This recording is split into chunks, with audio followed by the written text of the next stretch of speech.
E tudo pronto então para recebermos aqui, neste palco, e falarem sobre as similaridades dos riscos na segurança da aviação e na segurança da informação, o que isso tem em comum para todas as empresas e com o que você faz no seu trabalho. Dois convidados, o Fernando Nicolau, que é CEO da Audit Safe, e o Nicola Di Donato, que é comandante e piloto de linhas aéreas. Então, por favor, venham ao palco, sob o nosso aplauso, por favor. Podem aplaudir os nossos convidados. Muito obrigado. Bem-vindos. Olá. Muito obrigado. Vai lá para lá. Vamos lá. Boa tarde, todos me ouvem? Tranquilo? Boa tarde. Eu queria agradecer a todos, né, a presença aqui na nossa apresentação. Alguns aqui eu conheço, né, já fui muito bem apresentado pelo Ângelo também. Deixa eu dar uma utilizada aqui no pointer, né? Testar, beleza. Bom, o Ângelo já nos apresentou, né? Então eu sou o Fernando, sou o sócio aqui, diretor da Audit Safe. E o Nicola, aqui, o nosso comandante, né? Ele vai comandar uma grande parte importante aqui da nossa apresentação. O que eu queria comentar um pouquinho aqui com vocês é sobre a ideia, né, desse assunto que eu trouxe para a gente discutir um pouquinho, né? O Nicola, né, eu já o conheço há algum tempo. E ele, piloto, né, de Boeing, né, das companhias aéreas que todo mundo aqui, todos nós já conhecemos, a gente começou a falar de vários assuntos. Poxa, o que você faz? O que você se preocupa? E você, Fernando, o que você faz? Eu comecei a notar, assim, diversas similaridades, né, de alguns riscos que a gente tem em comum. Tem em comum porque é em comum, né, tanto a segurança da aviação, que é o que a gente se preocupa bastante, com segurança da informação. Aí somos todos nós, CSOs, né, das empresas que cuidamos da segurança da informação, né? Então, dentro desse contexto todo que eu vi nessas similaridades, o Nicola trouxe para mim uma série de vídeos assim interessantes. Ele vai comentar alguns deles aqui, vai falar quais foram os principais cenários de riscos que ele observou, que a gente alinhou nessa primeira parte da apresentação, e depois eu vou fazer um gancho, algumas amarrações com o que tem de importante para a gente, né? O que a gente extrai também de lições com relação à parte de aviação e segurança da informação. Aqui está o Nicola, ela está pousando, onde mesmo, Nicola? Em Guarulhos, né? É. Está fazendo um pouso lá no aeroporto de Guarulhos, tá? No sentido de Guarulhos para o centro de São Paulo. É isso. Vocês me ouvem? Estão me ouvindo direitinho? Tranquilo. Legal, obrigado. Bom, Bom, Nicola, posso deixar você seguir seu plano de voo aí? pode, vamos. Então, assim, ó, esse Vamos primeiro vídeo, vou deixar o Nicola comentar agora. Pessoal, isso é um tempo real.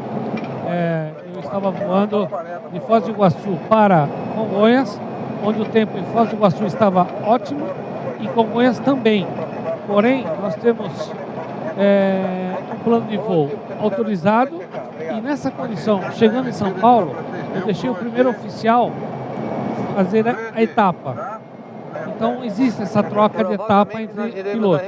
Aqui nessa configuração, chove forte em São Paulo. Nessa hora que eu falei que nós iríamos arremeter, o que acontece? Eu ouvi um TAM falando que arremeteu. Se ele arremeteu, provavelmente nós iríamos arremeter também. Então você já tem que estar com o processo pronto, você tem que estar com alerta máximo do que você vai fazer na sua arremetida. Você já tem que achar que você terá um problema ou pode aparecer um problema, inclusive nos instrumentos que são informatizados também, via rádio. Tem informação de terra, rádio, avião, terra. Então, você tem que ficar muito esperto nessa hora, vocês vão ver a situação. O vermelho ali é uma chuva forte e não tem como escapar. Já que todo mundo estava pousando nos mínimos, onde todo mundo pode chegar até um teto mínimo, então nós prosseguimos para pouso. Olha como está o vidro nessa visibilidade, não tem nada como... Tá dando para ver alguma coisa? Não o tempo, a apresentação. Mas esse é o voo chamado voo cego. Então, quando vocês falam, o voo cego é seguro, muito mais seguro do que qualquer outro tipo de voo, tá? Só que a tecnologia embarcada numa aeronave é a mesma que todos os senhores de empresas e colocações no sistema da informatização fase. Nós temos sala de crise, nós temos contingência. Então aqui eu estou filmando, porém agora tem um local que dá para colocar a máquina, ela fica estática no lugar lá. Isso é um Boeing 737-400. Né? Então a gente tinha vários tipos de Boeing nessa empresa. Então, os senhores podem observar que aí nós estamos prosseguindo pelo plano de voo. O que acontece aí? Nós vamos prosseguir até o mínimo. Caso não aviste nada, o que você vai fazer? Você vai efetuar a remetida, como a maioria já conhece, que a aviação hoje já não está ficando um mito para todos, está ficando muito mais muito mais como se diz? Olha lá, mais sensível. Ó. Aqui é o Shopping Ibirapuera, para vocês verem que eu estou passando acima do Shopping Ibirapuera uns 100 metros. Então isso daí não tem problema. A partir do momento que você visualiza aquelas luzes, quando eu visualizei as luzes, era a hora exata, cronometrada, que isso foi feito até por um coronel da Força Aérea, falou, deu exatamente no local certo para vocês arremeterem ou não. Quando eu visualizei a luz, eu falo para ele, porque ele não pode olhar para fora. Porque a partir do momento que ele olha para fora e vem para dentro, até a pupila dele voltar ao normal, isso daí faz com que gere qualquer coisa no pouso. O pouso foi bonito. Por quê? Eu deixei a confiabilidade e o gerenciamento de risco eu deixei nas minhas mãos, porém ele operando. Então foi um pouso perfeito, com chuva em Congonhas, como todo mundo fala, eu não gosto de Congonhas, por causa disso. Não, a tecnologia embarcada sendo gerenciada através do sistema de informação que nós temos na aeronave é a mesma dos senhores da empresa. Bem similar, né, Nicola? Muito similar. Nós temos vários módulos de computadores na aeronave. E tem alguns riscos e pontos de atenção nesse caso, né, Nicola? Também, né? A condição, eu vou olhar aqui, que para mim é até melhor, viu? Olha, o problema durante a aproximação já foi falado, né? As ferramentas, condições ambientais, né, meteorológicas. As ferramentas e sistemas de apoio contingenciados já foram durante a aproximação. Isso é uma coisa que você tem que estar com alerta máximo. Coisa que, às vezes, um funcionário ou um diretor ou qualquer pessoa que esteja no sistema da informação, se não tiver com o alerta ligado, no máximo, dependendo da situação, vai ocorrer um ataque cibernético, no caso. E boa comunicação, que teve terra, ar, terra, que você comentou também, né? Isso foi o que aconteceu. E o foco na segurança, né? De voo, que é o foco na segurança do sistema da informatização. Exatamente. Então, tudo a ver com o nosso cenário de hoje. Isso. Tem um outro vídeo aqui também que o Nicola trouxe, que é assim, um simulador de voo. Ele estava aí instruindo, né, algumas pessoas, né? Olha lá. Esse é um simulador de voo. Aí são 2 pilotos novos. Então, não entraram em companhia, estão fazendo um curso que é exigido pelas companhias, mas tem horas que eu dou inputs para eles que eles não estão fazendo porque não tiveram um estudo, às vezes, eles não se adequaram ao estudo real do que deveriam, não se aplicaram. Então, acho que não está dando para ouvir muito bem o áudio, mas eu fico explicando para eles. Vocês estão vendo aquela parte azul do lado esquerdo? Aqui, ó. Ali, ó. Ele está subindo com o avião assim, ó. Se fosse uma companhia aérea, vocês estariam olhando para o teto e sem saber o que está acontecendo. Então, existe o simulador sem estático, sem mexer, sem nada, para treinamento, como ensiná-los a manuseá-los de forma correta, entendeu? Para que um faça um serviço e o outro faça outro. Quando um está voando, faz uma coisa, quando o outro está voando, faz outra. Então é a mesma coisa. Quando um está fazendo um sistema de segurança numa área de uma placa ou coisa parecida, o outro vai fazer uma outra analogia. Então é isso que o básico do simulador. Treinamento. Isso traz segurança, evita os riscos de toda a nossa área, tanto para nós como para vocês, né? Porque os riscos são os mesmos. Depois que sofreu o risco e ter que correr atrás, sai muito mais caro do que nós imaginávamos. Exatamente. Isso acontece muito. Então, o treinamento é um negócio fundamental para evitar riscos na nossa segurança. Exatamente. E também outros riscos aqui, pontos de atenção nesse cenário, né, Nicola? Aí no caso, o despreparo e a falta de treinamento desses dois pilotos, que eles poderiam ter estudado mais, eu, que estava dando essa instrução, tem hora que você tem que dar um input maior neles, porque senão eles não vão entender. E isso daí é muito necessário. Eu creio que 70% da população tem medo de voar, né? Eu não sei se alguém vai me perguntar os outros 30%, mas eu falo que os outros 30% também têm medo de voar. Depois de preparar essa palestra com você, eu perdi o medo. Isso eu tinha bastante também.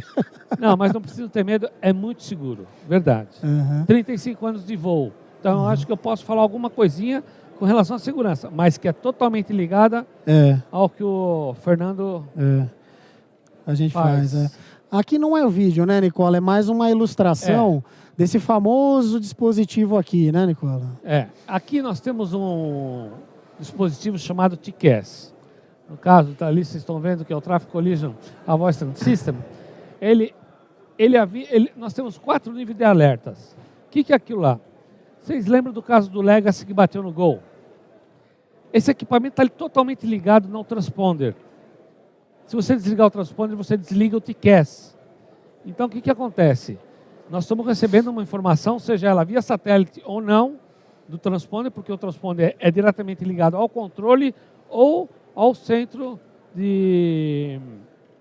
ou controle de tráfego aéreo ou à torre, ou o que seja. Quem tiver visualização radar vai ter um transponder mostrando a aeronave. Hoje tem isso até em aplicativos que os senhores podem ver naturalmente. Qualquer avião hoje moderno que sai com um transponder de modo de Serra 2, ele vai mostrar isso para vocês em tempo real.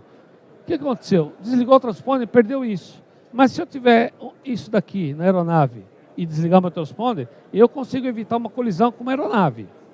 Estou sendo meio rápido porque nós estamos para curto. Então o que acontece? Eu consigo evitar uma colisão que nem... Quando eu tenho o losango branco ali, ele me fala, tem um tráfego aí que você tem que ficar de olho. O losango cheio tem várias vezes que aparece. E eles estão fora de alcance da aeronave. O amarelo já é perigo. Por quê? A aeronave está vindo em conflito com a sua. E quando acontece isso, como eu tive de Porto Alegre para São Paulo, e eu estava com 180 passageiros a bordo, e eu estava subindo para destino em Congonhas. Eu tive esse branco, eu teve o transparente, o branco, o amarelo. Quando chegou no amarelo, etapa aérea do copiloto também. Só que esse copiloto hoje é um comandante, e dos bons. Tá? Bom, não existe ótimo na aviação, como para mim em muitos lugares não tem. Né? Ótimo. Satisfatório para mim é o ideal. Então o que aconteceu? Quando nós recebemos o amarelo, o TCAS fala para você, increase descend, aumente sua descida, no nosso caso. Mas eu estava subindo. É aí que o piloto tem que entender e saber que ele tem que acreditar no equipamento. Assim como nós temos que acreditar no nosso sistema de informatização. Não, está me avisando isso, eu vou fazer isso. Porque muitos pilotos já bateram não acreditando no que o TCAS estava falando. Isso é um grande erro. Acreditar na tecnologia. E no treinamento que... Olha, eu insisto em falar em treinamento, risco, segurança, como vocês usam todos os dias. E eu tive que descer 5.000 pés. Para encurtar a nossa história, eu desci 5.000 pés, apareceu o quadrado vermelho e eu fiquei procurando o avião. E 2 aeronaves, quando estão se convergindo, a velocidade soma-se. Então dava mais de 1.000 km por hora. O impacto nessa velocidade não sobra nada. Então eu virei um piloto de caça ali, procurando a aeronave. A partir do momento que apareceu o quadrado vermelho e apareceu a bola vermelha, que não está aí, inclusive, porque ela é de impacto, eu não olhei mais para dentro. Eu só chamava o controle e perguntava, controle Porto Alegre, confirme onde está essa aeronave. Porque eu tinha condições de manualmente desviar se eu visse ela. Não ouvi. Passou 1 milha, 2 milhas, não sabemos, mas o controle todinho ficou quieto. Então, Nós temos que acreditar no sistema da informação, com a segurança, treinamento. Isso não pode se economizar, pessoal. Legal. O pessoal também não economiza na aviação. Um ou outro. Verdade. Tem loucos também por aí. Tá? Legal, Nicola. Aqui, por exemplo... Opa, desculpa. Vamos voltar. Uma coisa legal aqui. Por exemplo, aqui é o radar. Esse é o radar, por exemplo, de São Paulo. Ó, todas essas letrinhas, tudo isso é aeronave. Se a gente perder isso, o controlador ele fica muito estressado. Por isso que ele cuida de partes. Se eu perder isso daqui, que é o caso, ele que está vendo essa tela, né? Eu teria a foto dele, inclusive, para não aparecer, né? Nossa. Desculpa, hein, Fernando? A gente vai ter que fazer o quê? Uma operação convencional, como era antigamente. Então, as aeronaves, quando chegar num ponto em São Paulo, vai fazer o quê? Pô, a aeronave vai atrasar meia hora, gente. Segurança, pessoal. Ele é obrigado a fazer uma operação convencional onde vão fazer camadas de 1000 pés cada aeronave e vão descendo e vai descendo e quem estiver chegando vai entrando no bolo. Mas chegou no teto máximo de uma aeronave, vai para o próximo ponto de espera. Então, a segurança e os riscos, volto a dizer, é totalmente ligado. Vocês podem voar tranquilo a partir de hoje, quem tem medo. Tá? E se me pegarem a bordo, só me peguem depois do voo, porque eu não posso abrir a porta. Legal, obrigado, Nicola. Já deu para notar aí, pela natureza das atividades que a gente desempenha no dia a dia, muitas similaridades com algumas coisas que eles foram, que o Nicola mesmo foi comentando aqui? Se não deu, eu vou comentar aqui, eu vou ligar fazer aqui a junção de alguns pontos, né, para a gente comentar. Quando ele trouxe aqui essa imagem, né, que ele estava pousando em Congonhas nesse vídeo, e aí, quer dizer, tem muitos vídeos, tá, gente? Quem quiser ver mais vídeo, quiser contratar o Nicola como piloto particular para dar palestra, fica à vontade. Tudo. Dá um pulinho no nosso stand ali para bater um papo, porque esse cara tem história a dizer chega. Boas histórias, exatamente. E divertidas. Poucas coisas e divertidas. Me trazer, que nem essa daí que eu contei de Porto Alegre, São Paulo, assustou um pouquinho. Mas tem boas histórias divertidas, né? E nesse caso, quando ele começou a me comentar um pouco desse assunto, eu fui trazendo para algumas coisas, assim, num primeiro momento, diretas ali do que a gente está falando. Ele falou de condições ambientais, naturais e meteorológicas. Eu pergunto, tem um programa de continuidade de negócio? Quando a gente fala de condições meteorológicas, segurança de perímetro, né? A gente lembra muito desse assunto aqui também, quando traz para o nosso negócio aqui de segurança da informação. Ferramentas e sistemas de apoio. Em caso de crise, quais ferramentas, quais processos a gente dispõe? Nós temos uma sala de crise. Tem, exatamente. Toda empresa tem. Num acidente. Ele me deu uma informação interessante, que eu também não sabia. Eu acho que poucos... Pode falar daquele perímetro da... Pode. Então, o que acontece? Tem um aeroporto, ele está aqui. No raio de 20, 30 quilômetros, né? Alguma coisa nesse sentido. Quando acontece um desastre, imediatamente monta-se uma sala de crise e esse raio de 20, 30 quilômetros, todos os hospitais, bombeiros, polícia, fica tudo mobilizado para atender esse cenário, essa situação que aconteceu. Eu só não sabia, uma coisa... E sai caro se for colocado por negligência do piloto, porque como eu participei de painéis e daqui também, fala assim, erro humano, muito erro humano. Por quê?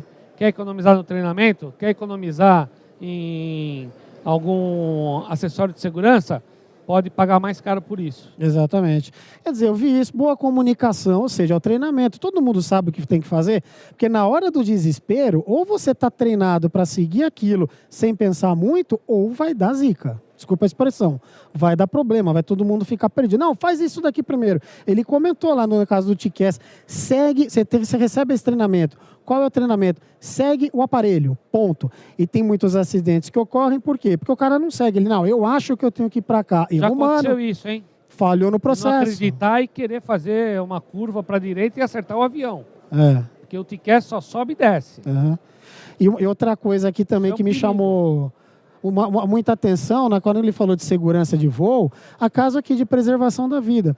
Todas as certificações que a gente estuda em termos de segurança da informação, principalmente as de continuidade de negócios, primeira coisa que você aprende, deu um problema, está pegando fogo, você pega as fitas de backup debaixo do braço do servidor ou tira as pessoas de lá? Tira as pessoas, né? Então é a mesma coisa aqui, o foco é na preservação da vida, coisa que a gente trata no nosso dia a dia também. No caso do simulador de voo, outras coisas também foram aparecendo aqui para mim, né? Ele falou, ausência de controle e da situação do gerenciamento da cabine. O cara começou a subir ali parecendo um foguete, né? E dá estala, né?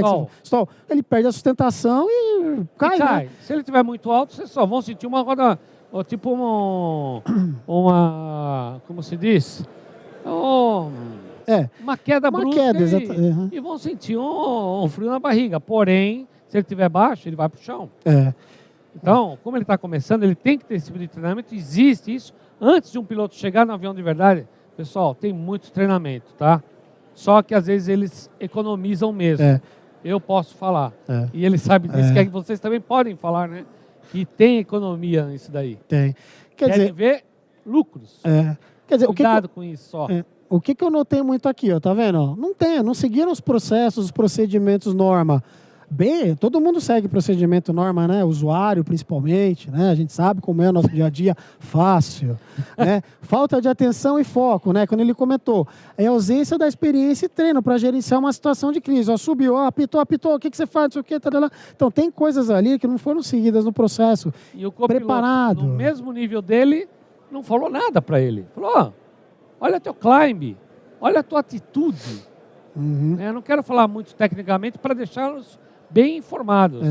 Então, quer dizer, os dois meio que se perderam. Exatamente. Treinamento. E por fim, aqui, eu vi que o piloto se tornou uma própria ameaça.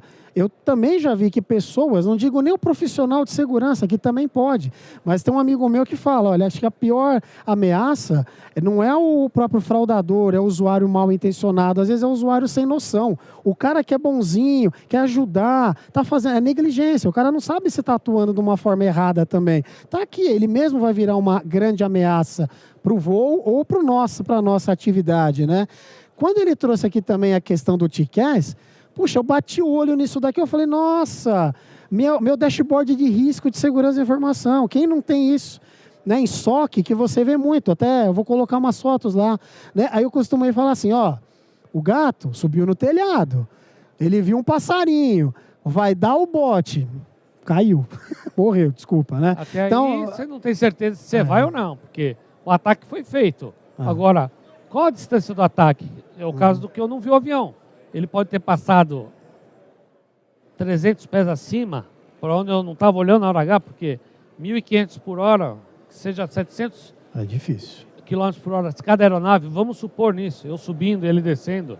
Então, não tem como você visualizar esse erro. E já foi feito. Exatamente. Aí não tem como escapar. O hacker entrou, sala de crise, não sei o que lá, tudo. Aí tem que correr. Então, assim, trazendo um pouquinho mais ainda para o nosso dia a dia, né, só para fazer algumas comparações. Então, quer dizer, a gente vive, nós aqui, né, Security Officers, com um cenário imenso de ameaças do nosso dia a dia, né? Sejam aqui as internas, vocês estão conseguindo ler o que está escrito aqui, mais ou menos? Não. Então a gente tem aqui as ameaças internas, as externas, tem os fornecedores, tem funcionário negligente, aqui a gente tem os intrusos, os próprios fornecedores novamente, redes sociais, ou seja, a gente vive com um conjunto de ameaças muito grande no nosso dia a dia, correto?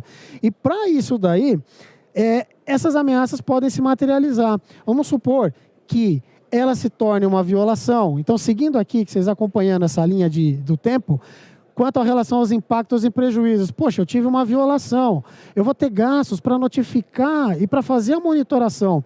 Por exemplo, nas empresas norte-americanas, elas têm que notificar e têm que monitorar para saber por onde estão passando aí dados de cartão de crédito que foram perdidos, para saber depois a bucha que vem para ele pagar ou o prejuízo que vai vir para os clientes dela que vazou a informação.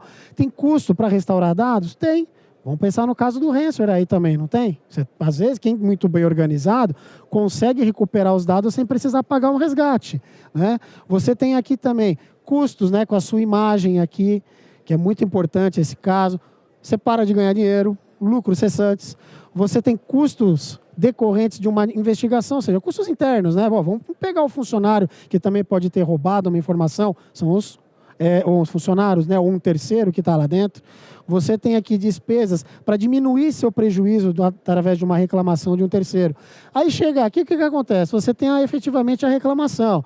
Aí você tem responsabilidade por dados pessoais ou corporativos que foram vazados, custos, né, com advogados, custos com... Você tem um monte de problema.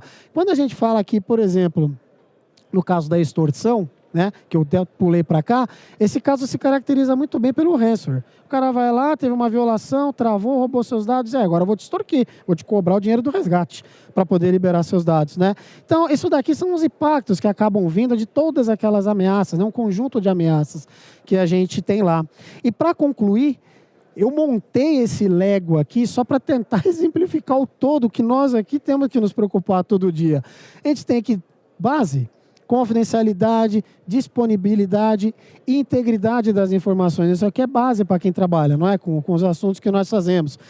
Tudo que ele falou na aviação, com tudo que nós fazemos na segurança da informação, estão ligados com seguir bem os processos.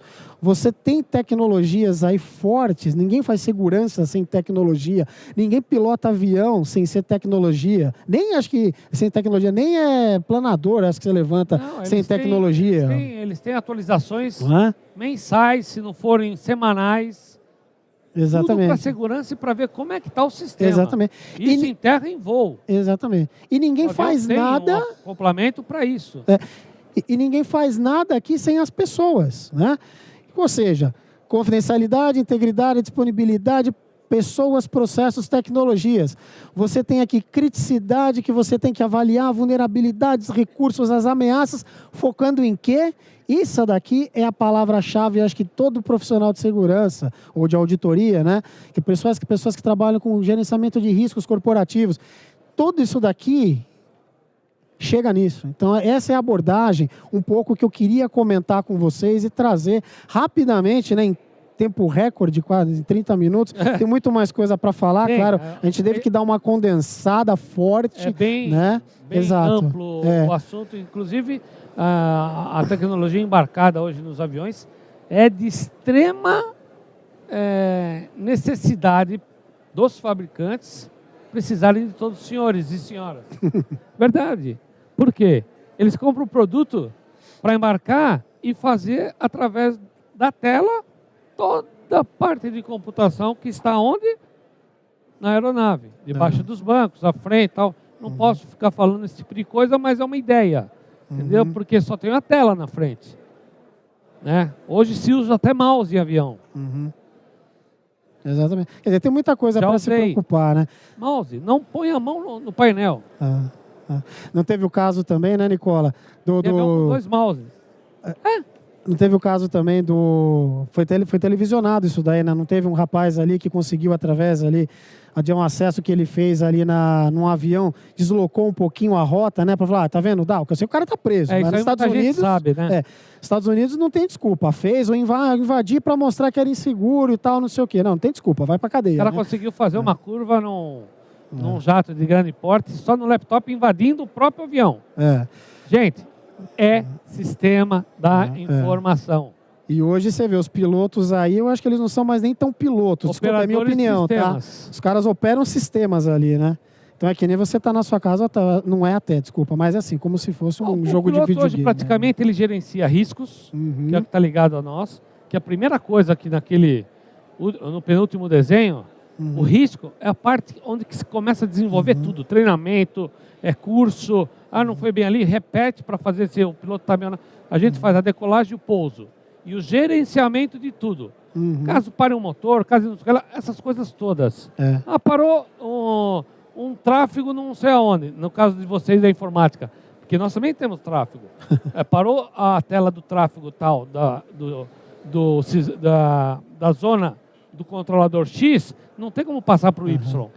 Bom, a mesma coisa. Só para concluir aqui, que já estamos levantando a plaquinha ali, eu gostaria só de mencionar esses três bullets finais aqui, né? Então, se você pensar no nosso caso de segurança da informação para a aviação, vocês concordam que tudo que a gente faz é para evitar atrasos e indisponibilidades, é para deixar o cliente interno ou externo satisfeito e, obviamente, evitar prejuízos e evitar multas, né, decorrentes de algum problema que vai se materializar. Bom, gente, era esse o recado que nós gostaríamos de dar assim, para vocês, tá? Estamos tendo uma degustação de vinhos lá no nosso estande também. Fiquem à vontade, convido todos para dar um pulinho lá também e conversar com a gente, né, Nicola? Você contar mais um monte de história lá. Tem muita coisa para falar. Tá bom. Obrigado, viu, pessoal? Boa tarde. Obrigado a todos. Muito obrigado, Nicolau. Muito obrigado, Nicola. Parabéns aos dois. Né? Obrigado. Uma apresentação gostosa, simpática, fácil de entender. Muito obrigado. Né?